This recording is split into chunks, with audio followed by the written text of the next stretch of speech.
Could come close to me. Yeah. Welcome to Bangladesh. How are you feeling? This is the first time visit? Yes, this is my first time visit. Okay. Okay. You're scared? No, I'm not scared. I'm not scared. Oh, that's good. You feel comfortable now? Yeah, I'm feeling better. You're হঠাৎ feeling করে দাঁড়ায় আমি সবার মানে মধ্যে propose সবার ভিতরে propose করেছি যে I really like you and I love you would you marry me. তো তখন ওর ভাই আরো যারা আছে সবাই তো খুব যে স্বাভাবিক। কি অবস্থা। তো ও 1 মিনিট থেকে উঠে দাঁড়ায় হাত দিছে। ও ওয়াও, এটা পরিচয় কতদিনের মধ্যে? এটা 3 সপ্তাহের মাথায়। ওকে। তুমি যদি জীবনে বড় হতে চাও কলম দ্বারা হও, লাঠি দ্বারা না। যারা জীবনে এক্সকিউজ দেখান তাদেরকে আমি বলবো ভাই প্লিজ একটু সময় বের করে ব্র্যান্ডিং বাংলাদেশের 10টা এপিসোড দেখেন। মানে টয়লেট পরিষ্কার করা, আমি টয়লেটও পরিষ্কার করেছি ক্যান্টারবারি গোল্ড ক্লাবে। ওদের মেইন ওয়েবসাইটে আমার ছবি দিয়ে আমার হিস্টোরি আছে। আপনি যদি ইউনিভার্সিটি অফ সাদারল্যান্ড লন্ডন ক্যাম্পাসে যান, ওদের বিজনেস ম্যানেজমেন্ট সাবজেক্ট প্রমোট করে আমাকে দিয়ে। তাই নাকি? হ্যাঁ, ইউকেতে। এখন এই ব্রাঞ্চের মালিক আমি আর আমার ওয়াইফ। আমার 95% শেয়ার অ্যান্ড 5% শেয়ার হচ্ছে আমার ওয়াইফ। কি নাম এটার? এটা ব্রিটিশ গ্রাজুয়েট কলেজ। এই কলেজটা আপনার? জি, এই কলেজটা আমার। আসসালামু আলাইকুম প্রিয় দর্শক এবং শ্রোতা, আল্লাহ সর্ব অবস্থায় আমাদের সবার মঙ্গল করুন, সবসময়ের মতো সেই দোয়া এবং শুভকামনা জানিয়ে শুরু করছি ব্র্যান্ডিং বাংলাদেশের একটি এপিসোড। এবং শুরুতেই বেশ কিছু নিয়মকানুন আপনাদের জন্য বলতে চাই যারা দেশ এবং দেশের বাইরে থেকে এই অনুষ্ঠানে অংশগ্রহণ করতে চান। ব্র্যান্ডিং বাংলাদেশ মানে হচ্ছে যারা নিজেকে এমন একটি উচ্চতায় নিয়ে গেছেন, নিজের কাজের মধ্য দিয়ে দেশকে সারা বিশ্বের কাছে ব্র্যান্ড করে চলেছেন, সেটা স্থানীয়ভাবে হোক কিংবা আন্তর্জাতিকভাবে হোক। এবং আমি শুরু থেকেই টার্গেট করেছিলাম যে আমি পাশের বাড়ির একটা মানুষকে নিয়ে এসে আপনাকে দেখাতে চাই যে তিনি যেভাবে পেরেছেন সেটা আপনার দ্বারাও পারা সম্ভব। এবং আপনারা জানেন ব্র্যান্ডিং বাংলাদেশে সবসময় আমাদের যে উদ্দেশ্যটা ছিল, আমরা ছোটবেলায় বা বইয়ে বা পুঁথিগত বিদ্যায় যেসব মানুষকে মহিরুহ হিসেবে জেনেছি, যেসব মানুষকে আমাদের সামনে আইডল হিসেবে দাঁড় করানো হয়েছে, উইথ ডিউ রেসপেক্ট, তারা তো অবশ্যই সম্মানের, কিন্তু তারা কখনো কখনো আমাদের মানে সাধনার বাইরে। কিন্তু আমি আসলে ওই বিষয়টাকে জেনারেলাইজ করার চেষ্টা করেছি। আমি চেষ্টা করেছি যে এই পাশের বাড়ির মানুষ যে আপনার, সেও তো একটা অসম্ভব অসাধারণ মানুষ, হয়তো আমরা তাকে সেভাবে চিনি না, সেভাবে মূল্যায়ন করি না, তো সে পারলে আপনিও পারবেন। আপনার জন্য পারাটাকে সহজ করার চেষ্টা করেছি ব্র্যান্ডিং বাংলাদেশের মাধ্যমে। তো এই ব্র্যান্ডিং বাংলাদেশে যারা অংশগ্রহণ করতে চান, যারা মনে করেন যে তাদের গল্পগুলো সারা দেশের মানুষকে জানানো উচিত, সারা বিশ্বে জানানো উচিত, তারা আমাদেরকে মেইল করতে পারেন। আমাদের মেইল অ্যাড্রেসটি হচ্ছে sharemystory24@gmail.com। এই মেইল অ্যাড্রেসটি কিন্তু আমার ভিডিওর কোনায় একেবারে ফিক্স করে দেওয়া আছে। আগের যে মেইল অ্যাড্রেসটি ছিল ওই মেইল অ্যাড্রেসটিও আছে, বাট আমি নতুন করে যে মেইল অ্যাড্রেসটি দিয়েছি সেই মেইলেই আপনাদেরকে মেইল করবার জন্য অনুরোধ করছি। এছাড়া ফোনও করতে পারেন, ফোন নাম্বারটিও কিন্তু ভিডিওর কোনায় দেওয়া আছে। তো আমি আর কথা বাড়াচ্ছি না, কে রয়েছে আমার সঙ্গে একটু জানার চেষ্টা করি। ভাই, নামটা একটু বলেন প্রথমে প্লিজ। আমার নাম ডক্টর হুসিন আলম। বয়স? আমার 35। আচ্ছা, আমার জন্ম খুবই প্রত্যন্ত অঞ্চলে। জন্মটা হচ্ছে মাগুরা জেলার মোহাম্মদপুর থানার ঘুল্লিয়া গ্রামে। আচ্ছা। মানে এখনো শিক্ষার আলো ভালো মতো পৌঁছায়নি। আমাদের হাই স্কুলে যেতে হয় আমার গ্রাম থেকে মিনিমাম 8 থেকে 10 কিলোমিটার দূরে, বিনেতপুর বাজারে। ইলেকট্রিসিটি আছে? জি, এখন ইলেকট্রিসিটি এসেছে। আমি যখন লেখাপড়া করেছি সেই সময় ছিল না, তখন ছিল না, তখন ওই ল্যাম্প বা হারিকেন জ্বালাই পড়েছি এবং রাস্তাও ছিল না। আমরা যখন মাদ্রাসায় যেতাম তখন আমাদের এই হাঁটু সমান কাদা থাকতো। ভালো স্কুল না থাকার ফলে একটা মাদ্রাসা ছিল, ওই মাদ্রাসায় আমাকে লেখাপড়া করতে হয়েছে এবং আমি ওখানেই বড় হয়েছি। ওখান থেকে আমি দাখিল পাশ করেছি ঘুল্লিয়া গ্রাম থেকে। মানে 2005 সাল পর্যন্ত আমি গ্রামে ছিলাম, আমাদের ঘুল্লিয়া গ্রাম। এই দাখিল পাশ করার পর আমি চলে যাই মাগুরা শহরে। আচ্ছা। মাগুরা শহরে ওখানে সিদ্দিকিয়া কামিল মাদ্রাসা থেকে আমি আলিম পাশ করি। আমার বাবা একজন কৃষক এবং ব্যবসায়ী, বাট আমার দাদা মানে খুব সম্পদশালী ছিল আগে। আমরা অনেক সম্পদশালী পরিবার থেকে আসা। তো তারপরেও তো ধান, পাট, গম এগুলো বিক্রি করার, তো মাঠ থেকে ফলায় আনার জন্য আমার বাবার যে জ্ঞান দরকার, এই জ্ঞান ছিল না, কারণ উনি ধনী পরিবারের ছেলে ছিল। তারপরে ভাইরা যখন পার্থক্য হয়ে যায়, ডিভাইডেড হয়ে যায়, তখন আমার বাবার খুব কষ্ট ছিল, যার ফলে আমরা 6 ভাই বোনের ভিতর আমার নাম্বার 5। আচ্ছা। আমি আর আমার ছোট বোন একসাথে পড়তাম। আচ্ছা। আর আমরা 2 বোন এক সেট বই নিয়ে পড়তাম। ওকে। আর আমার বয়স যখন আমি ক্লাস 7-এ পড়ি, তখন থেকে টিউশনি করানো শুরু করেছিলাম। মানে এটা পরিবারের প্রয়োজনে বা আপনার? আমার নিজের প্রয়োজনে বা পরিবারের প্রয়োজনে, যাতে পরিবারের সাপোর্ট হয়, বা আমি ছোটবেলায় থেকে একটা মানে যে কোনো কিছু করার ভিতরে থাকার জন্য ব্যাজে ব্যাজে করে আমি স্টুডেন্ট পড়াইতাম। এবং এমনও রেকর্ড আছে, আমি ক্লাস 7-এ পড়ি, ক্লাস 6-এর স্টুডেন্ট পড়িয়েছি, কারণ আমি ওখানে খুব ভালো স্টুডেন্ট ছিলাম মাদ্রাসায়। আমার রোল 1 ছিল। আমি বরাবরই ফার্স্ট হয়েছি। পাশ করার পর আমি ঢাকায় আসি। আচ্ছা, ঢাকায় আসলেন কি? ঢাকায় আসি আমি এই অনার্স করার জন্য। আচ্ছা, অনার্স করার জন্য আমি তখন যখন আলিম পাশ করি তখন আমি বিভিন্ন জায়গায় অ্যাডমিশন পরীক্ষা দিই। তখন আমার রাজশাহী বিশ্ববিদ্যালয়ে চান্স হয়, আচ্ছা, তারপর আমার কুষ্টিয়াতে চান্স হয়, জাহাঙ্গীরনগরে চান্স হয়। কিন্তু আমি এগুলোই পড়ি নাই, কারণ আমি রাজশাহীতে এবং কুষ্টিয়ায় পড়ি না এই কারণে যে আমাকে যদি ভালো কিছু করতে হয় ফিউচারের জন্য তাহলে আমাকে তো ক্যাপিটালে আসতে হবে। শহরে আসতে হবে। হ্যাঁ, তো এই জন্য আমি ঢাকায় চয়েস করেছিলাম। তারপর জাহাঙ্গীরনগরে আরেক কারণে পড়ি নাই, কারণ এখানে পলিটিক্যাল অনেক ইস্যু থাকে, ছাত্র রাজনীতি বা ইনভায়রনমেন্টে একটা বিষয় ছিল। এই বিষয় চিন্তা করে আমি জাতীয় বিশ্ববিদ্যালয়ের আন্ডারে গভর্নমেন্ট টিচার্স ট্রেনিং কলেজে পরীক্ষা দেই এবং এখানে মেধা তালিকায় আমি 25 হই, আচ্ছা। 25 নাম্বার। তো এখানে আমি তখন লেখাপড়া করি টিচার্স ট্রেনিং কলেজে। এগুলোর সিদ্ধান্ত কি সব আপনার নিজের নেওয়া নাকি আমার নিজের নেওয়া? নাকি কেউ আপনাকে বলছিল যে এটা করলে এটা হবে, ওটা না, করলে এটা আমার নিজের নেওয়া ছিল। কিন্তু ছোটবেলা থেকে আমার বাবা মার অনেক ইন্সপিরেশন ছিল, কারণ আমার মা ছিল গণশিক্ষার শিক্ষিকা। মানে বয়স্ক যারা লোক ছিল আগে, আপনি হয়তো জানেন যে বয়স্ক মানুষদেরকে যে অক্ষর জ্ঞান যাদেরকে দেওয়া হতো, ওইটা টিচার ছিল আমার মা। আচ্ছা। তো উনি আমাদেরকে সবসময় ইন্সপায়ার করতো যে জীবনে ভালো কিছু করার জন্য তোমাদেরকে মানে লেখাপড়া করতে হবে। আর আমার বাবা তখনকার সময় ইন্টারমিডিয়েট পাস, ওকে, এবং উনি খুব ভালো ইংলিশ পারতো। আচ্ছা। তো উনি আমাদেরকে একটা অ্যাডভাইস দিয়েছিল যে power and stage no power perpetual, if you want to win, win by the pen not by the stick. মানে মানুষের শক্তি এবং সামর্থ্য চিরস্থায়ী থাকে না। তুমি যদি জীবনে বড় হতে চাও কলম দ্বারা হও, লাঠি দ্বারা না। আমি আসলে মাদ্রাসায় পড়তে চাইনি। আমি পড়েছি দুইটা কারণে, একটা হচ্ছে আমার বাবা মা চয়েস করেছিল, আর দ্বিতীয়ত হচ্ছে আমাদের এখানে হাই স্কুল ছিল না, জি, এই কারণে। কিন্তু হীনমন্যতা আমি কখনো পড়ি নাই, কারণ আমি সবসময় চলতাম যারা হাই স্কুলে পড়ে আচ্ছা এদের সাথে, এবং এদের সাথে আমি কম্পিটিশন করতাম যে ওরা অঙ্কে কত পায়, আমি অঙ্কে কত পাই, ওরা ইংলিশে কত পাই, আমি ইংলিশে কত পাই। ওকে, মানে কম্পিটিশনটা এইভাবে ছিল। ঢাকাতে ভর্তি হওয়ার পর টিচার্স ট্রেনিং কলেজে যখন ভর্তি হই তখন এখানে খুব দ্রুত আমার 3টা স্যারের সাথে খুব ভালো পরিচয় হয়, মানে খুবই কাছে চলে আসি স্যারেদের। তাদের ভিতর একজন ছিল জনাব কবির হোসেন স্যার, উনি আইটি ডিপার্টমেন্টের হেড আছেন এখন, তারেক হোসেন স্যার, আর একটা শেখ শাহবাজ রিয়াদ স্যার। ক্লাসমেট বা অন্য যারা ইভিনিংয়ে মানে খেলার মাঠে যখন বসতো বাদাম খেত, আমি এই সময়টা পড়তাম বা টিউশনি করাইতাম। আমার মনে আছে আমি টিচার্স ট্রেনিং কলেজ থেকে রায়ের বাজারে যেতাম হাইটে টিউশনি করার জন্য। ধানমন্ডি 1 থেকে রায়ের বাজারে যেতাম হেঁটে টিউশনি করার জন্য, 300 টাকা ছিল মাত্র। তারপরে যেতাম এই কারণে যেন বসে থাকার থেকে ব্যাগার দিয়ে খাওয়া ভালো। আমি যদি ওই জায়গাটা যাই, আমার বিকেলে একটা নাস্তা হবে, ওর সাথে আমার অন্য মানুষের কমিউনিকেট হবে, আমি অন্য স্টুডেন্ট পাবো। এই অ্যাক্টিভিটিসগুলো দেখে স্যাররা আমাকে খুব ভালোবাসতো। তখন স্যারদেরকে আমি বললাম যে স্যার, আমি তো এই দেশের যে পরিস্থিতি, লেখাপড়ার যে পরিস্থিতি, আমি এই দেশে আর থাকতে চাই না, আমি অন্য কোনো কিছু করতে চাই, আমি দেশের বাইরে লেখাপড়া করতে চাই। আপনাদের যদি কোনো মানে ওয়ে থাকে আমাকে একটু হেল্প করেন। এবং আমি ঢাকায় আসার পরে যে কাজটা করতাম, আমি নিয়মিত মানে শুরুতে একটা কম্পিউটার কিনে নেই ঢাকায় এসে, ডেস্কটপ 35,000 টাকা দিয়ে।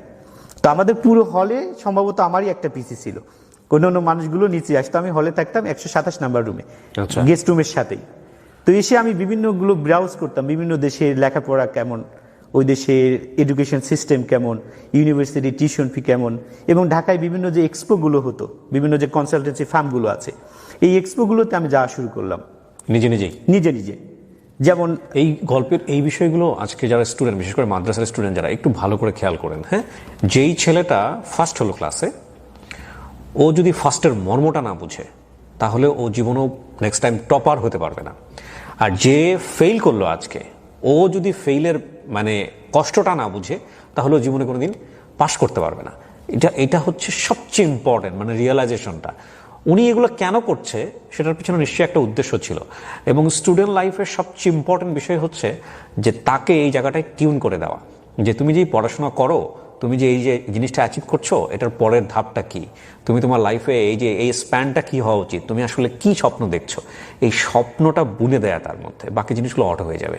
সো আমরা তো এই সময়টাতে একটা পিসি কিনলে সারাক্ষণ সিডি মিডি কি সব জিনিসপত্র ঢুকিয়ে উল্টাপাল্টা জিনিস দেখতাম, আর আপনি ব্রাউজ করতেন। আপনার কি এমন মানে দরকার ছিল? না, আমার তো লিজার টাইম স্পেন্ড করে না। আমার এইটার কেনার পিছনে একটা কারণ ছিল যে আমি মাইক্রোসফট ওয়ার্ড, পাওয়ার পয়েন্ট এগুলো মানে যেন শিখতে পারি নিজে নিজে, আমার অন্য জায়গায় যেন শিখা না লাগে, আচ্ছা। নাম্বার এক। দ্বিতীয় ছিল যেন বিশ্বটা কি হচ্ছে, সেই সময় তো ইন্টারনেট এত পপুলার ছিল না। তো আমি যখন ঢাকায় আসি, শহরের মানুষগুলো গ্রামের মানুষগুলোকে তো একটু অন্যরকম দেখে। তো আমি যখন দেখলাম যে এদের সাথে মিলতে হলে আমাকে স্মার্ট হতে হবে, মানে শুধু কাপড় চুপড়ে স্মার্ট হতে হবে না, বুদ্ধি দিয়ে স্মার্ট হতে হবে। তো এমন ভাবে স্মার্ট হওয়া দরকার যা এদেরকে ফেল করে। সো আপনার এই জন্য কম্পিউটার কেনা জি জি জি জি এইগুলো কেনার পরে যখন আমি স্যারেদের কাছে আসি, তখন স্যার আমাকে বলে যে হ্যাঁ আমার এক ফ্রেন্ড আছে, আমরা ওখানে কথা বলে দিলে তোমার এইটুক সিওরিটি হতে পারে, তোমার ভিসা না হলেও টাকাটা যাতে মার না যায়। মানে আপনি ট্রাই করছেন তখন দেশের বাইরে যাওয়ার? জি, দেশের বাইরে যাওয়ার জন্য। আমি নিজে নিজে ইংলিশ পড়া শুরু করলাম, ভর্তি হলাম ইংলিশের জন্য। তারপর স্যারের সাথে যাওয়ার পর আমার মনে আছে, মানে একজন শিক্ষককে শব্দ অ্যাটম বোমার থেকেও শক্তিশালী। তো আমার স্যার আমাকে বলেছিল, হোসেন আমি তোমার ভিতরে যে মানে স্পিরিট দেখতেছি, যে শক্তি দেখতেছি, আমার বিশ্বাস তুমি অনেক কিছু করতে পারবা, ভালো কিছু করতে পারবা। তো তোমার জন্য চেষ্টা করতে আমার কোনো সমস্যা নেই। বিউটিফুল। তো কবির স্যার ঢাকার টিচার্স ট্রেনিং কলেজ থেকে গুলশান 1-এ 7 নাম্বার বাসে করে ঝুলে ঝুলে আমার সাথে গেছে।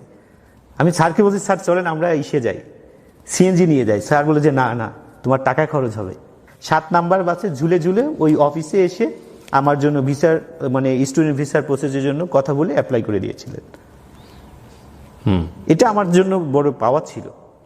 মানে প্রতিটা শিক্ষক আমাকে যেভাবে ভালোবেসেছে, তাদের সহযোগিতা যেভাবে করেছে। এখানে আরেকটা মজার বিষয় হলো, ইউকেতে যাওয়ার জন্য যে টিউশন ফি এবং ব্যাংক স্টেটমেন্ট দেখাতে হয়, প্রায় আপনার 15 থেকে 20 লাখ টাকা 28 দিন ব্যাংকে রাখতে হয়। তখন আমি কি করি, এই রূপালী ব্যাংকে আমাদের টিচার্স ট্রেনিং কলেজের সামনে, ওখানে আমার অ্যাকাউন্ট ছিল। তো আমি ওই ব্যাংকে যেয়ে যখন বলি যে আমি তো বিদেশে যাওয়ার জন্য চেষ্টা করতেছি, আমার একটা লোন দরকার, যে আমি বাইরে যাব, আমার অ্যাকাউন্টে টাকা আছে, টাকাটা দেখানো লাগবে। তো ওখানে এক ভদ্রলোক ছিলেন, উনি ম্যানেজার, উনি আমাকে খুব ভালোবাসতেন। উনি হঠাৎ করে একজনের নাম বললেন যে আমার এক ফ্রেন্ড আছে তাসলিম উদ্দিন নাম, এটা হচ্ছে মগবাজার ব্রাঞ্চ, তো তুমি ওখানে যাও, আমি বলে দিচ্ছি, উনি তোমাকে হেল্প করবে। তো আমি মগবাজার শাখায় ওখানে যে ওনার নাম কার্ড দেওয়ার পরে উনি আমার অ্যাকাউন্ট খুললেন এবং বললো আপনি এটার এগেনস্টে 2 লাখ টাকা রাখেন। আচ্ছা, অ্যাকাউন্টে 3 লাখ টাকা রাখেন, আমরা এটার উপরে আপনাকে লোন দেব। তখন আমি টাকাটা রাখলে ওনাকে 25,000 টাকা, আমাকে 25 লক্ষ টাকা আমাকে একটা লোন দেয়।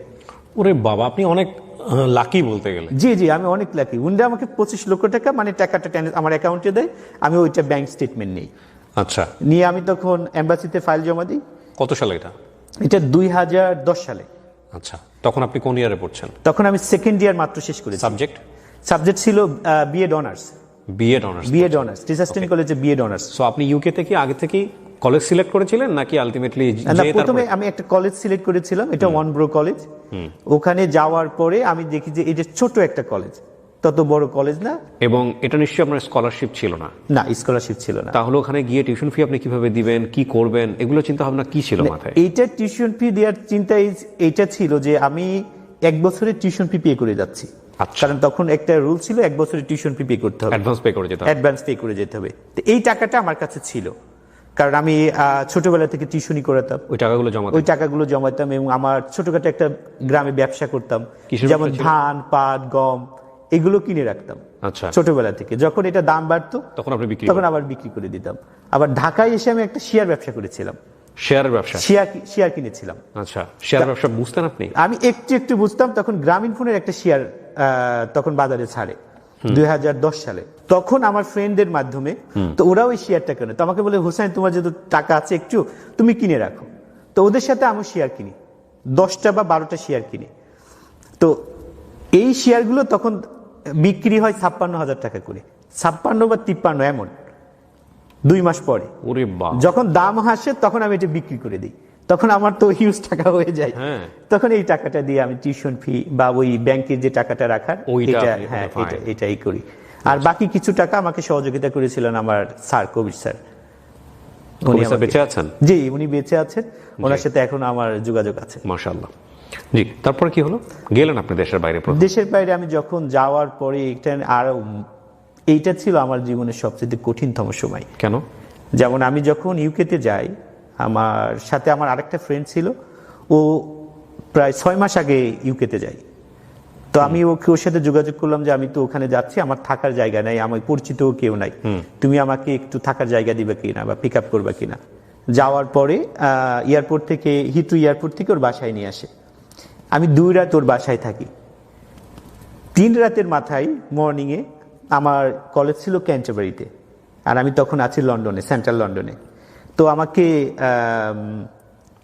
ভিক্টোরিয়া স্টেশনে নিয়ে আসে, ট্রেন স্টেশনে আনার পর টিকিট করে আমি ক্যান্টারবারি চলে আসব, আর ও চলে যাচ্ছে ওখান থেকে ম্যানচেস্টার।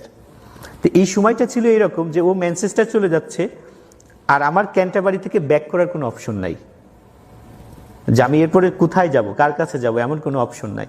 এবং আমি এটাও জানি না ক্যান্টারবারি যে কোথায় থাকবো, কারণ তখন আমার ডরমিটরি বা অন্য কোনো কিছু ফিক্স করা ছিল না। তো তখন কি হয়, আমি যখন ট্রেনে উঠে তো আমার ওখানে শীত, তখন মার্চে যাই, তখন খুবই শীত। আমি তো ট্রেনে উঠে আস্তে আস্তে ঘামতেছি। আমার সামনে এক ভদ্রলোক ছিল, ওনার সাথে, যেহেতু ইংলিশ স্পিকিং কান্ট্রি, ইংলিশ তো কোনো সমস্যা নাই, তো ওনার সাথে কথা বলতে বলতে যাই। তো উনি ক্যান্টারবারি যেয়ে আমাকে ট্রেন স্টেশনে নামায় দেয়, যায়। তারপর ওখান থেকে আমি কলেজে গেলাম, কলেজে যেয়ে রিপোর্ট করে ব্যাগ রেখে বাইরে বের হলাম যে আমি কোথায় থাকবো, কিভাবে কি করা যায়। পকেটে কয় টাকা? পকেটে তখন আমার ছিল 500 পাউন্ড। তখন বাইরে বের হয়ে শুধু কালো চুলের মানুষ খুঁজতেছি, এবং আমি ইন্টারনেটে আগে সার্চ দিচ্ছি এখানে ইন্ডিয়ান কোনো রেস্টুরেন্ট আছে কিনা, ইন্ডিয়ান বা বাঙালি কোনো রেস্টুরেন্ট আছে কিনা। তো এই টার্গেট নিয়ে আমি একটু একটু হাঁটতেছি, হাঁটতে হাঁটতে তো 2 জনকে জিজ্ঞাসা করেছি হোয়ার আর ইউ ফ্রম। একজন বলে আই এম ফ্রম নেপাল, আর একজন বলে আই এম ফ্রম ইন্ডিয়া। তাদেরকে জিজ্ঞাসা করলাম যে can you help me, I am looking for house.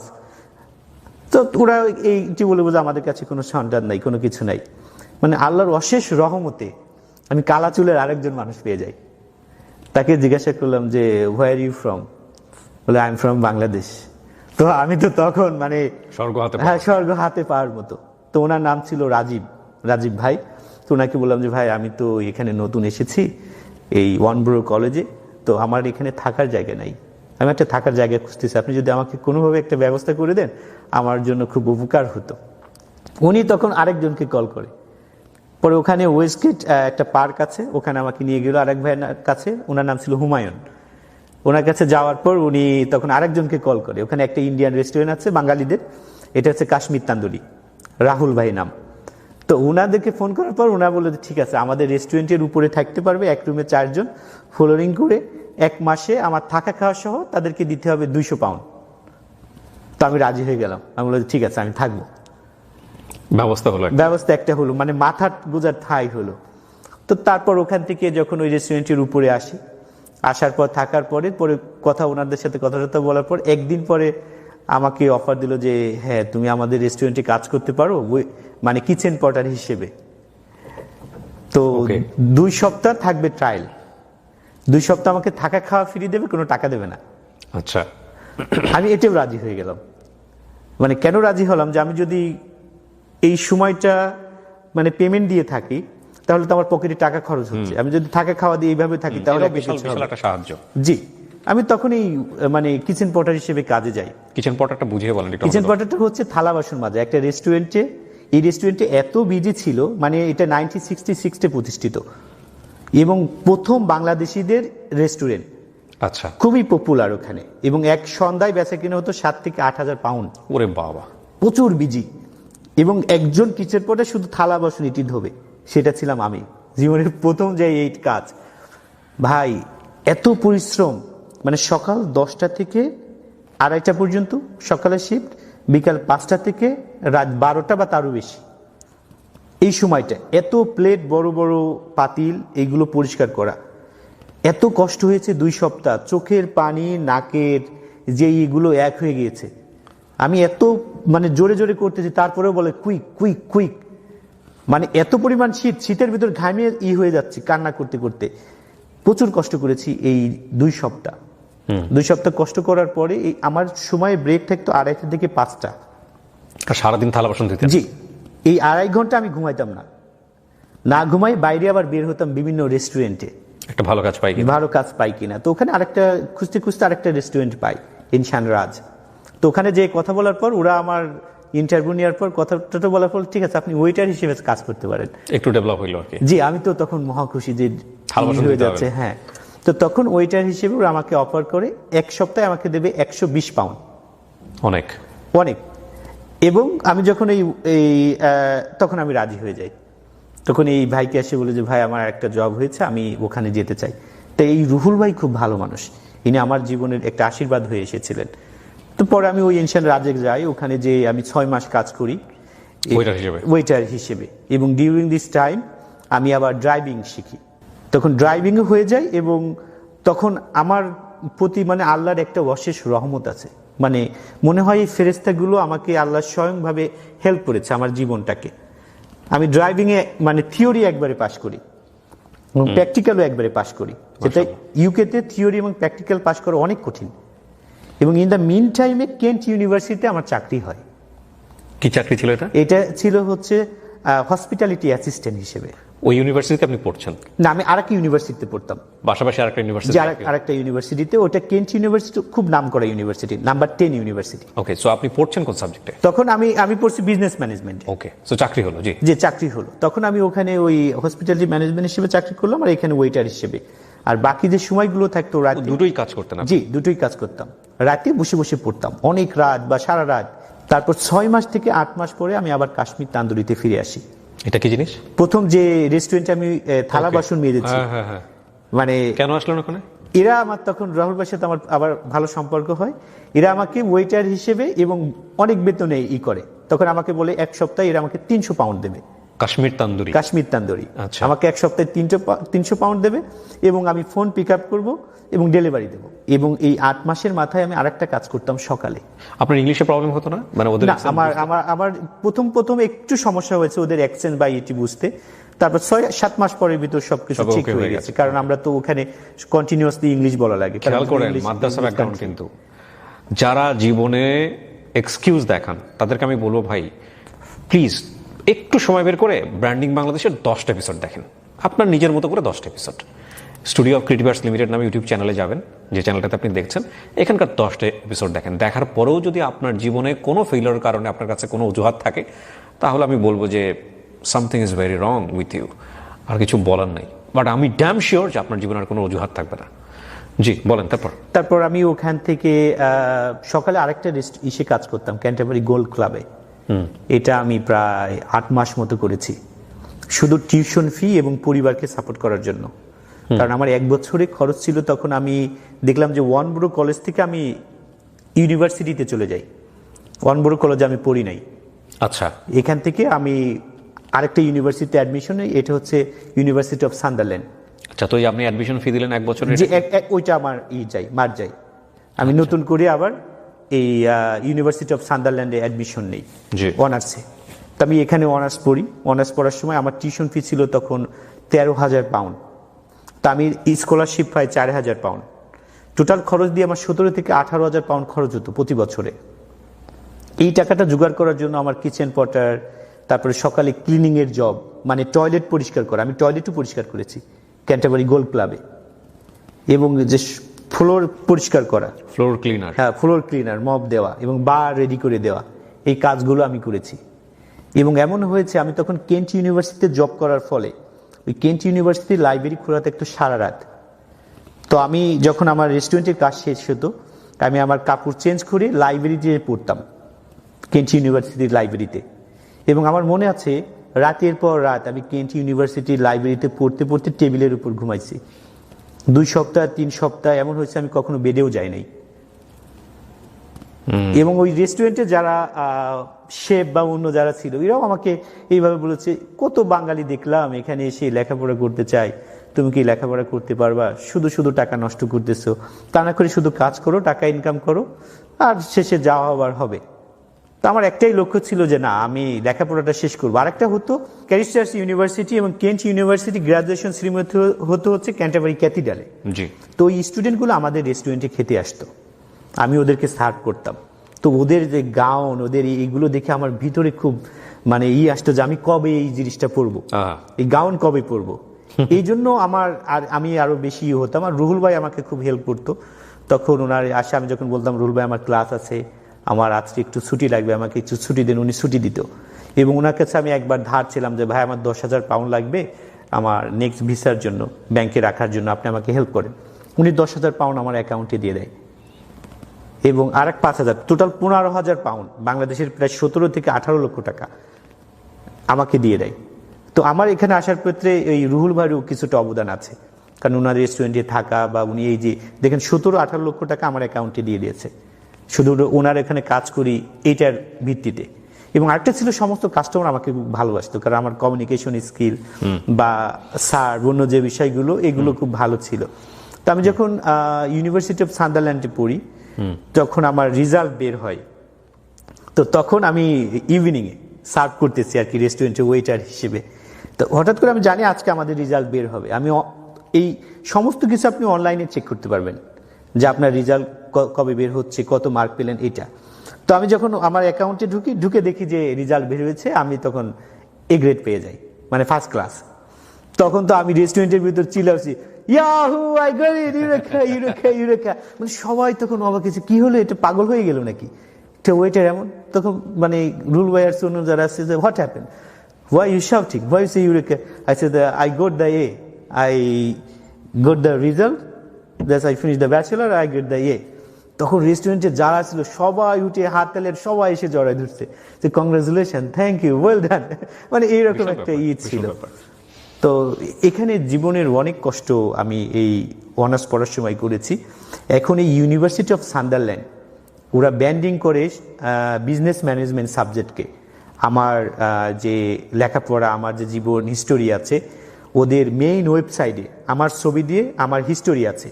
আপনি যদি ইউনিভার্সিটি অফ সান্দারল্যান্ড লন্ডন ক্যাম্পাসে যান, ওদের বিজনেস ম্যানেজমেন্ট সাবজেক্ট প্রমোট করে আমাকে দিয়ে। তাই নাকি? হ্যাঁ, ইউকেতে। এবং আমি 2013 সালে ক্যান্টারবারি টাইমস ওরা আমাকে নিয়ে রিপোর্ট করে, ওয়াও, আমার সাকসেস নিয়ে। ক্যান্টারবারি টাইমস, এগুলো ডকুমেন্ট আছে আপনার জি, কাছে? আমার ফেসবুকে আছে, বা আপনি যদি ক্যান্টারবারি টাইমসে এসে যান ওখানেও পাবেন। তখন ওখানে একটা হয়, বিভিন্ন দেশের কালচারাল প্রোগ্রাম হয়। তা আমি ওখানে বাংলাদেশকে প্রমোট করি। যেমন আমার লুঙ্গি পরা ছিল, আমার মাথায় যে মাথল দেয় আর কি, আপনি রাজশাহীতে নানানাতে যেটাই আছে মাথল, ওইটা ছিল। তারপরে পাঞ্জাবি পরা ছিল, ওইটা দিয়ে পুরো এটা আমার এখনো আছে, ওই পত্রিকার কাটিং আমার কাছে। বিউটিফুল। ওরা তারপরে আমি ক্যান্টারবারি ক্যারিজ চার্চে মাস্টার্স করি। এটা ছিল আমি দ্বিতীয় বাঙালি ক্যান্টারবারি ক্যারিজ চার্চ ইউনিভার্সিটিতে, এবং এই ইউনিভার্সিটির পোস্ট গ্রাজুয়েট স্টুডেন্ট অফিসার ছিলাম, যা কোনো বাঙালি আর আগে কখনো হয় নাই। এবং এই ইউনিভার্সিটিও আমি বেস্ট স্টুডেন্ট। আমি যখন ইউকেতে অনার্স মাস্টার্স শেষ করি, তখন পিএইচডির জন্য আমি ইউনিভার্সিটি খুঁজতেছিলাম। তো আমার পিএইচডি ইউনিভার্সিটি হয় ইউকে দুইটা ইউনিভার্সিটি, একটা হচ্ছে ব্রাইটন ইউনিভার্সিটি, একটা নটিংহাম ইউনিভার্সিটি। দুইটা ইউনিভার্সিটি আমার পিএইচডি চান্স হয়, কিন্তু আমার স্কলারশিপ ছিল না। তারপর আমি অ্যাপ্লাই করলাম সুইজারল্যান্ড, ফ্রান্স, ইতালি, পোল্যান্ড। আল্লাহর অশেষ রহমতে প্রতিটা ইউনিভার্সিটি আমাকে অ্যাকসেপ্ট করে উইথ স্কলারশিপ। ওখানে অল্প অল্প স্কলারশিপ ছিল, কিন্তু পোল্যান্ডে ছিল ফুল স্কলারশিপ। ওকে। তখন আমার এক সিনিয়র বড় ভাই ছিল, যেখানে আমি মাস্টার্স করেছি ক্যান্টারবারি ক্যারিজ চার্চ ইউনিভার্সিটি থেকে, সাইদ ভাই। তো সাইদ ভাই হচ্ছে আমার জন্য একটা আশীর্বাদের মতো মানুষ। মানে আমার যত পরামর্শ আছে ওনার কাছ থেকে নেই, এবং উনি আমাকে সৎ পরামর্শগুলো দেয়। তো ওনাকে যখন আমি বললাম যে সাইদ ভাই, আমার তো 5টা ইউনিভার্সিটি থেকে অ্যাকসেপ্ট হয়েছে, 5টা দেশ থেকে, আমি কোথায় যাব? তখন সাইদ ভাই আমাকে বলে, সুইজারল্যান্ড হচ্ছে অনেক এক্সপেন্সিভ, এখানে যেয়ে তুমি বেশি দিন টিকতে পারবে না, এখানে যাওয়ার দরকার নেই। লন্ডন তো নাই, তারপরে ইতালিও সেম, ফ্রান্সেও এখানে অবস্থা ভালো না। আর তুমি পোল্যান্ডে যেতে পারো, কারণ এই যে ইউনিভার্সিটি তোমার অ্যাকসেপ্ট হয়েছে, তো অনেক পুরাতন ইউনিভার্সিটি, 450 বছর বয়স, 9 জন নোবেল প্রাইজ পেয়েছে, এবং এদের রিসার্চ র্যাঙ্কিং অনেক ভালো, এবং তোমার ফুল স্কলারশিপ আছে, এবং এত বেশি এক্সপেন্সিভও না, তুমি এখানে আসতে পারো। তো আমি সাইদ ভাইয়ের কথাগুলো চোখ বুঝে বিশ্বাস করি, এবং ওনার কথাগুলো এইভাবেই আমি নেই। আমি তখন পোল্যান্ডে চলে আসি, পোল্যান্ডে অ্যাপ্লাই করি। খুব তাড়াতাড়ি আমার সাবজেক্টটা খুব পপুলার হয়ে যায় পুরো ইউনিভার্সিটিতে, সুপারভাইজার সহ। আমার ছিল contribution of social business model to solve social issue. আচ্ছা, মানে আপনি সোশ্যাল বিজনেস হচ্ছে প্রফেসর মোহাম্মদ ইউনুস স্যারের যে মাইক্রো ক্রেডিট, রাইট, এইটা। তো এই সোশ্যাল বিজনেসটা দিয়ে আমাদের যে সোশ্যাল ইস্যু আছে, সোশ্যাল প্রবলেম এক জিনিস, সোশ্যাল ইস্যু ভিন্ন জিনিস। তো এই সোশ্যাল ইস্যুটাকে আমরা কিভাবে সলভ করতে পারি? তো এখানে যেমন আমাদের ইমিগ্রেশন প্রবলেম আছে, আনএমপ্লয়মেন্ট আছে, তারপরে ওমেন এম্পাওয়ারমেন্ট আছে, তো অনেকগুলো বিষয় আছে। এটাকে আমরা কিভাবে সলভ করতে পারি এখন ডেভেলপ এবং ডেভেলপিং কান্ট্রির ভিতরে? যেমন আমাদের বাংলাদেশ, ইন্ডিয়া, পাকিস্তান, নেপাল, এটাকে আমরা যদি কম্পেয়ার করি ইউরোপে, এটা কিভাবে অ্যাপ্লাই করব? তো প্রফেসর ইউনুস স্যারের যে মডেল সোশ্যাল বিজনেস মডেল, এটা সায়েন্টিফিক মডেল না, এটা হচ্ছে জাস্ট বেসিক একটা মডেল, কিন্তু এটা ফেমাস হয়ে যায়। তো আমি এই মডেলটাকে সায়েন্টিফিক মডেল নিয়ে যাই স্টার ডুপ্লোর মডেলের ভিতরে। স্টার ডুপ্লো হচ্ছে ইনি 2021 সালে নোবেল প্রাইজ পেয়েছে ইকোনমিক্সে, ফ্রান্সের ইন্ডিয়া থাকে। আর ইনার স্বামী হচ্ছে অভিজিৎ ব্যানার্জি, ইন্ডিয়ান। ইনাদের একটা ছোট একটা মডেল আছে, এই মডেলটা ছিল technology, good governance and government. এই তিনটাকে আমি মডিফাই করে যে how social business model to solve social issue, এই মডেলটাকে আমি দাঁড় করাই। ওকে, দাঁড় করানোর পরে এই মডেলটা পুরো ফেমাস হয়ে যায় আমাদের ইউনিভার্সিটিতে। আপনার সুপারভাইজার কে ছিল? আমার সুপারভাইজার ছিল হচ্ছে অ্যাগনিশকা ম্যাকারেভিস। মানে উনি পুলিশ? জি, পুলিশ। ওকে। উনি ডক্টর হব। তো উনি যখন এইটা করে, তো আমার অনেক ফেমাস হয়ে যায়। লাইক আপনার তো রিসার্চ পেপার আগেই সাবমিট করতে হয় যে আমি জি, এর জি। উপরে করতে চাচ্ছি, জি, জি, জি, জি, জি, জি। সো উনি এটা জেনে শুনে আপনাকে জেনে শুনে, এবং আমার এই রিসার্চ পেপারগুলো আমার 5টা দেশে অ্যাকসেপ্ট হয়। ওকে। পিএইচডি, যেটা আমি আপনাকে বললাম, সুইজারল্যান্ডে জেনিভা বিজনেস স্কুল, ওরা আমাকে অ্যাকসেপ্ট করে। Reigns business school, France. আরেকটা ছিল হচ্ছে ফ্লোরেন্স ইউনিভার্সিটি ইন ইতালি, এবং পোল্যান্ডের ইউনিভার্সিটি অফ ব্রোসভ। আমি ভাই আপনাকে একটা প্রশ্ন করতে চাই, মানে আমাদের দেশে পিএইচডি যারা করেন, জি, বা দেশের বাইরে যারা পিএইচডি করেন, আমরা ধরে নিই তারা একাডেমিশিয়ান হবেন। জি। আপনার আসলে এম কি ছিল? পিএইচডি করে যদি আমি একাডেমিয়ান না হই, তাহলে আমার তো পিএইচডির প্রয়োজন নাই। তো আমি তখন ধরে নিয়েছি না, আমি প্রফেসর হব, আমি ইউনিভার্সিটিতে পড়াবো। তো যখন আমরা পিএইচডিতে যাই, তখন আমি ওখানে টিচিং অ্যাসিস্ট্যান্ট হিসেবে কাজ শুরু করি ওই ইউনিভার্সিটিতে? ওই ইউনিভার্সিটি। পোল্যান্ড ইউনিভার্সিটির নামটা কি ছিল? ইউনিভার্সিটি অফ ব্রোসভ। ওকে, ইউনিভার্সিটি অফ ব্রোসভ, WROCLAW। যারা আপনারা এই বিষয়গুলো নিয়ে চেক করতে চান, উনি ডিটেল বলে দিচ্ছে, আপনারা গিয়ে ওখানে চেক করে দেখতে পারেন। আমরা তো আমাদের জায়গা থেকে চেক করেছি, ইনফ্যাক্ট প্রচুর সময় নিয়েছি। ওনাকে কিন্তু আমাদের মিডিয়াতেই ফার্স্ট না, বাংলাদেশের অনেক প্রমিনেন্ট মিডিয়াতে ফোকাস করা হয়েছে, কিন্তু আমরা তারপরেও ওনার কাছ থেকে বিনয়ের সাথে যথেষ্ট সময় চেয়ে নিয়েছি, ক্রস চেক করেছি, তারপরে আমরা আজকে এখানে নিয়ে এসেছি। প্রথম পর্যায়ে আমি শুনে হা হয়ে গিয়েছিলাম যে কি বলে এই ভদ্রলোক। তারপরে যখন আমরা ফ্যাক্ট ফাইন্ডিং করলাম, দ্যাটস রিয়েলি অ্যামেজিং। আপনারা শেষ পর্যন্ত শোনেন তারপর। এবং আমার যে রিসার্চ পেপার ইউনিভার্সিটির মেইন ওয়েবসাইটে আছে, আপনি যদি গুগলে সার্চ দেন দেখবেন contribution of social business model to solve social issue. এখানে গুগলে আছে আমার পুরো research paper. University already submit করেছে, ইউনিভার্সিটি লাইব্রেরিতেও আমার এই থিসিস আছে। এবং আমার 2019 সালে আমি আমার প্রফেসর বাংলাদেশে আসি, আমরা ঢাকা বিশ্ববিদ্যালয়ে, জি জি জি, ঢাকা বিশ্ববিদ্যালয়ে আমরা লেকচার দেই ভূগোল ডিপার্টমেন্টে। তারপর আমাদের প্রফেসর ইউনুস স্যারের সাথে আমার মিটিং হয়, আমার প্রফেসরের মিটিং হয়, ওনার ইন্টারভিউ নেই আমরা। এবং আমার প্রফেসর ইউনুস স্যারের সাথে আমার প্রায় 4-5 বার দেখা হয়েছে, এবং উনি আমার থিসিসে ওনার সিগনেচারও আছে, উনি আমার এই থিসিস সম্পর্কে জানেন। অসাধারণ, অসাধারণ। জি। তারপরে ওটা কি, মানে আপনার কত বছর লাগলো কমপ্লিট করতে ওখানে পিএইচডি? এক্স্যাক্টলি 4 বছর। 4 বছর লেগেছে? এক্স্যাক্টলি 4 বছর। আমার কোনো এক্সটেনশন ছিল না। এবং মজার বিষয় হচ্ছে, আমি এই ইউনিভার্সিটি 450 বছর ইতিহাসে আমি একমাত্র ফরেনার যে পরপর 3 বার বেস্ট স্টুডেন্ট রেক্টর স্কলারশিপ পেয়েছি ওখানে পিএইচডি করতে গিয়ে। জি, পিএইচডি করতে গিয়ে বেস্ট স্টুডেন্ট রেক্টর স্কলারশিপ হচ্ছে পুরো ইউনিভার্সিটিতে আপনার স্টুডেন্টের র্যাঙ্কিং হয়, মানে আপনার টিচিং অ্যাচিভমেন্ট, আপনার আর্টিকেল অ্যাচিভমেন্ট, আপনার কনফারেন্স, তারপর থিসিস, এই 4টা বিষয় এক করে আপনার কত মার্ক, এটার উপর ভিত্তি করে বেস্ট স্টুডেন্ট রেক্টর স্কলারশিপ হয়। কয়বার পেয়েছেন? আমি 3 বার পেয়েছি, পরপর 3 বার, 2019, 2020, 2021। ইউনিভার্সিটির বয়স কত বললেন আপনি? 400 বছর? 400 বছর এটার ইতিহাস। 400 বছরের ইতিহাসে কেউ পায় নাই? না, পরপর 3 বার কেউ পায়নি। আমাদের ছেলেরা কত ব্রিলিয়ান্ট না, জাস্ট খালি একটা এনভায়রনমেন্ট দিলে বাঙালি কি করতে পারে। ওয়াও। আরেকটা ছিল হচ্ছে এখানে ECPR কনফারেন্স, এটা one of the biggest conference in the world. তো এই কনফারেন্সে আমি একমাত্র ওই ইউনিভার্সিটির স্টুডেন্ট যারা, অনেক প্রফেসরদেরও পেপার অ্যাকসেপ্ট হয় না, আমার 5 বার পেপার অ্যাকসেপ্ট হয়েছে। আমি প্রেজেন্টেশন দিয়েছি ECPR কনফারেন্সে, এবং ওই কনফারেন্সে চেয়ার ছিলাম আমি 2 বার। মাশাআল্লাহ। এবং এই কনফারেন্সে সারা বিশ্ব থেকে, এটাকে বলে ইয়াং স্টার অ্যাওয়ার্ড, মানে সারা বিশ্ব থেকে যারা ইন্টেলেকচুয়াল আছে রিসার্চের উপরে, যাদের অনেক আর্টিকেল বের হয়েছে, এটার উপর ভিত্তি করে অ্যাওয়ার্ড দেয়। তো আমাকে আমার ইউনিভার্সিটি নমিনেশন দেয়, মানে ডিন। তো আমি আনফর্চুনেটলি এখানে অ্যাওয়ার্ডটা পাইনি, তবে এই ইউনিভার্সিটি থেকে নমিনেশন দেওয়া মানে হিউজ। আমার যে অ্যাচিভমেন্টগুলো ছিল, আমি যখন পিএইচডি শেষ করি আমার অলরেডি 8টা আর্টিকেল বের হয় একটা আর্টিকেল আছে মনে করেন আইজিআই গ্লোবাল পাবলিশার, এটা হচ্ছে ইউএসএ। তারপর এমরিড, Wow. এটা ইউকে। তারপর রোমানিয়া থেকে আমার আর্টিকেল বের হয়েছে। তারপর মানে বিশ্বের ভালো ভালো যে জার্নাল ইম্প্যাক্টগুলো আছে ওখান থেকে আমার আর্টিকেলগুলো আছে। আর কনফারেন্স তো অনেক। এই পিএইচডি International টাইমটাতে আপনি কি conference, জি। করছিলেন, মানে পেশা কি ছিল আপনার? নাকি পিএইচডির পুরোপুরি সময় আমি এখানে টিচিং অ্যাসিস্ট্যান্ট হিসেবে কাজ করেছি এবং আরেকটা ইউনিভার্সিটি লেকচারার হিসেবে কাজ করতাম ওখানেই, পোল্যান্ডে? ওখানে পোল্যান্ডে। এটা ছিল the international university of logistic and transport. Okay, so আপনার আন্ডারগ্রেডে এ এবং জি। আপনি মাস্টার্সে গিয়েও আপনি হচ্ছে জি। কি পেলেন? এ। এ ওকে, so both A, good result. Both result. এবং খুব ইজি কি মানে ওখানে টিচিং প্রফেশনে না না, যাওয়াটা? টিচিং এটা হওয়ার ওদের ক্যাটাগরিটা ভিন্ন।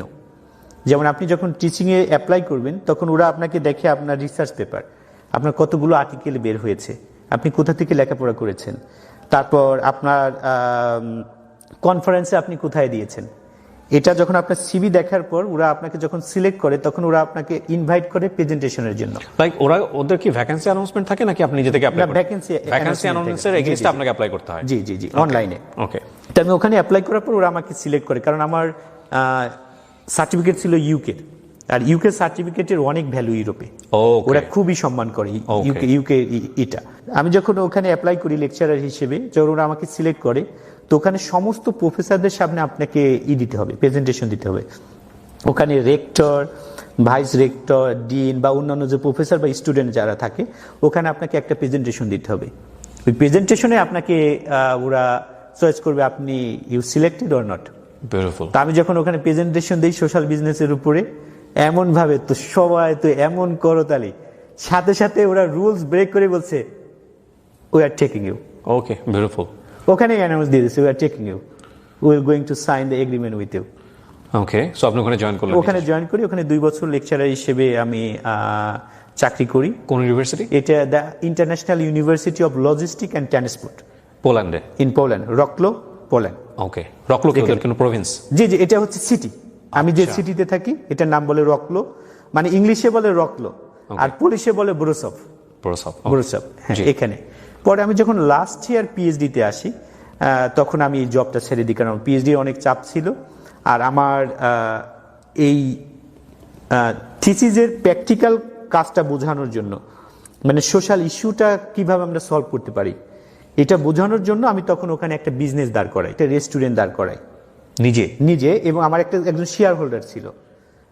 তো দুজন মিলে আমরা ওখানে একটা ফাস্ট ফুডের রেস্টুরেন্ট দিই। আচ্ছা, তো ওই রেস্টুরেন্টটা এখনো আছে। বিউটিফুল। ওটা 3টা ইউনিভার্সিটির সামনে, আমার আরো 2টা ব্রাঞ্চ আছে। আমার রেস্টুরেন্টও আছে ওখানে। সবগুলো আপনার রেস্টুরেন্ট? জি জি, সবগুলো আমার রেস্টুরেন্ট। তো ইন দ্য মিন টাইম আমি যখন এই কাজগুলো করার জন্য আমি একটা অফিসে যাই, ওটা হচ্ছে মেয়র অফিস, ওখানকার প্রেসিডেন্ট অফিসে। তো ওখানে যাওয়ার পর আমি যাই আমার হাউস কন্ট্রাক্টের একটা ডকুমেন্টস আনার জন্য এবং আমার ইউকে ড্রাইভিং লাইসেন্স চেঞ্জ করার জন্য। ওখানে পোল্যান্ডের কিছু কিছু মানুষ মানে ইংলিশ পারে, কিছু কিছু মানুষ ইংলিশ পারে না। আমি তখন ভালো পোলিশ ল্যাঙ্গুয়েজ পারি না। তো এই অফিসে যে তখন আমি ওদের কাছে হেল্প চাই যে আমি এখানে আসছি আমার একটা হাউস ডকুমেন্টসের জন্য আর আমার ইউকে ড্রাইভিং লাইসেন্স চেঞ্জ করার জন্য আমার কিভাবে করা লাগবে। তো তখন ওখানে এক অফিসার ছিলেন, উনি আরেক অফিসারকে ডেকে নিয়ে আসে, ওই ভদ্র মহিলাকে এনে আমাকে, উনি আবার ইংলিশ পারতো। তখন নাম কি ছিল ওনার? ওনার নাম পাউলিনা। ওকে, পাউলিনাকে ডেকে দিল। জি, পাউলিনাকে ডেকে দিল। ডেকে দেওয়ার পর উনি আমার মানে ফর্মগুলো ফিল আপ করে দিয়ে তারপর ড্রাইভিং লাইসেন্স কিভাবে করবো এইভাবে সার্ভিসগুলো দিল। She is Polish? পুলিশ, না বাই বর্ন পুলিশ। তার মানে আমরা যেমন বলি 14 গোষ্ঠী পুলিশ, মানে বাঙালি তাই এমন 14 গোষ্ঠী পুলিশ। ওকে, তা এই পোল্যান্ডের অধিবাসী থেকে পুলিশ বলা জি হয়। জি জি জি। তো তখন হওয়ার পর উনি আমাকে ভালো মানে হেল্প করে। তো শেষে আসার সময় আমি তাকে জিজ্ঞাসা করি যে can I get your number because I want to change my UK driving license, so I will come back maybe tomorrow or day after tomorrow, and your office other people they cannot speak English and I cannot speak Polish language also, so how I can get help, so can I get your number? So সে খুব clever ছিল, তখন আমাকে তার অফিসের number দেয়, TNT number, মানে call করলে যে কেউ ধরতে পারে, অন্য কেউ ধরতে পারে। তো আমি চেক করে দেখেছি যে this is the TNT number, your office number, can I get your personal number like a phone number, so I can get help from you, just help, nothing more. And 1 minute চুপ থাকার পর সে বলছে যে ওকে। তো তখন সে তার ওই নাম্বারটা দেয়, ওই ফোন নাম্বার কিন্তু এখনো আমার পকেটে আছে, হয়তো চেক করলে আমি পাবো। আমি দেখাই আপনাকে একটু পরে হয়তো এই মাঝখানে। তো তখন ইয়েস, কত বছর আগে লেখা এটা? এটা হচ্ছে 2000 সালে জানুয়ারি 10 তারিখে, কত যত্ন করে রেখে? 2020 সালের জানুয়ারি 10 তারিখে। ইটস ইম্পর্টেন্ট বিকজ জি, আমরা জি, বুঝতে জি, পারবেন একটু পরে কেন বলছি ইম্পর্টেন্ট। কাগজটা খুব ইম্পর্টেন্ট। হ্যাঁ, তারপর? আমি নাম্বারগুলো দেখাবো না, শুধু এটা দেখাই। দেখেন লেখা আছে পাউলিনা। পাউলিনা, ওকে। হাতে। জানে পাউলিনা, জানে জি এই জি যে জি, আপনি যত্ন করে রেখে দিয়েছেন? জি জি জি, এটা Okay, জানে। fine. তো তখন এই নাম্বারটা দেয়, তো আমি ওখানে আরেকটা অফিসে যাই এখান থেকে। আচ্ছা। তো আমার হাতে আধা ঘন্টা সময় ছিল, আর এবং তখন আমি ওখানকার university lecturer, the international university of লজিস্টিকে, এবং তখন আমার কার্ডটা ওনাকে দিয়ে আসি। তো ইন দ্য মিন টাইম উনি আমার সমস্ত কিছু, যেহেতু উনি ওই প্রেসিডেন্ট অফিসে চাকরি করে, আমার একটা নাম্বার আছে, ওকে বলে পের্সেল নাম্বার, ওইটা দিলে আমার জীবনের সমস্ত কিছু বের করতে পারে। তো মিন দ্য টাইমে ও হয়তো চেক করেছে বা এমন কিছু। চেক করার পর আমি একটা অফিসে বসে ওকে একটা থ্যাংক ইউ মেসেজ দিয়েছি, আমাকে যে সুন্দর সার্ভিস দিয়েছে এটি দিয়ে। তখন আমি অফার করেছি যে আমি তোমার সার্ভিসে খুব খুশি, তো as a respect I would like to offer you for tea, if you free we can meet somewhere and we can have a tea and we can have a talk. So ও আমাকে লিখছে যে তখন যে today I am busy, I can not meet you. তো তখন এই ইসের পরে নেক্সট ডে আমি আবার মেসেজ দিছি যে তোমার সাথে দেখা করা যায় কিনা, তুমি আমাকে যে লাইক হার নাকি জাস্ট এমনিতেই মিট করা? জাস্ট এই এমনিতেই মিট করা, যে আমি একজন আমার ফ্রেন্ড দরকার, যেহেতু আমি Okay. ওখানে গিয়েছি এমন Okay. কিছু। একটা অফিসে তো মানে মেয়র অফিস কিন্তু গুরুত্বপূর্ণ একটা অফিস, জি, মানে জি। এই অফিসে আমাদের ফরেনার বা যারাই হোক সবারই ওখানে যেতে হবে, ওখান থেকে মানে না যে কোনো অপশন নাই যে কোনো কাজের জন্য। তো এই অফিসে একজন ফ্রেন্ড পাওয়া মানে তো মনে করেন সোনার হরিণের মতোই। তো ইন দ্য মিন টাইম ও আমার সমস্ত কিছু চেক করার পর নেক্সট ডে ও আমাকে মানে টাইম দিয়েছে যে ঠিক আছে okay we can meet the weekend. তো আমরা ওখানে একটা বারে যে আমরা বসি এবং জুস খাই, অরেঞ্জ জুস। তো ইন দ্য মিন টাইম ওখানে আমার জীবনের হিস্ট্রিগুলো বলেছি যে আমার জন্ম গ্রামে, বাংলাদেশের প্রত্যন্ত অঞ্চলে, এত দূর থেকে এসেছি, এটা করেছি ওইটা করেছি, হ্যান ত্যান বলার পরও ও তখন আমাকে আমার কথাগুলো মনোযোগ সহকারে শোনার পর তখন আমি ওকে বলছি যে আর ইউ সিঙ্গেল? তো বলছে যে ইয়েস। তো তখন আমি এমন Want to একটা be mingle? তো ও শোনার পর ও তো মানে আমার মুখের দিকে তাকায় আছে, কোনো কিছু বলে না। তো আমি বলেছি যে আমি তো মুসলিম, আমি মুসলমান, আমাদের কিছু নিয়ম আছে, যেমন মুসলমান বিয়ে করতে হলে Do মুসলমান you হতে propose হয়। her? জি, First day-তেই? First day now, first day I said what is our system to Okay. Marry or like someone. Okay. So প্রথম মিটিংয়ে এটা আমি নর্মালি বুঝাইছি যে আমরা তো মুসলমান, কিভাবে আমাদের দেশে বিয়ে হয়, কিভাবে Okay. ইয়ে হয়, এমন কিছু বলার পর তো বেশি টাইম নেই, আমরা আধা ঘন্টা বসে চলে গিয়েছি। তো তখন ও আমাকে যাওয়ার পর থ্যাংক ইউ ভেরি মাঝখানে আমরা ট্যাক্স দিতাম, কেমন how are you other this. Beautiful. তো নেক্সট উইকে আমি ওকে আবার অফার করি যে কফির জন্য, যে we had a nice time, can we meet again? তো ও বলে যে yes I am free in the weekend, we can meet in Friday evening. তো আমরা যখন ফ্রাইডে ইভিনিংয়ে মিট করি ওখানে কথা বলার পরে তখন ওকে আমি বলি যে দেখো তোমাকে আমার আমি তো বাংলাদেশ থেকে এসেছি, আমি মুসলমান, এইটা তো তুমি যদি সিঙ্গেল থাকো আমরা একটা কিছু আসতে পারি, বা তোমাকে আমার ভালো লেগেছে, আই লাইক ইউ। তো ও কিছু বলে নাই, না বলার পর পরে হঠাৎ করে আমাকে একদিন ইনভাইট করেছে ওর বাসায়। তো ইনভাইট করার পর এটা ছিল ওর নানির বার্থডে, ওকে। মানে 3 সপ্তাহের মাথায় ওর বাসায় আমাকে ইনভাইট করেছে। কিন্তু ওখানে আছে ওর নানি এবং মা, পলিনার মা, ভাই আর হচ্ছে মামা। তো সবাই আমরা টেবিলে বসে আছি।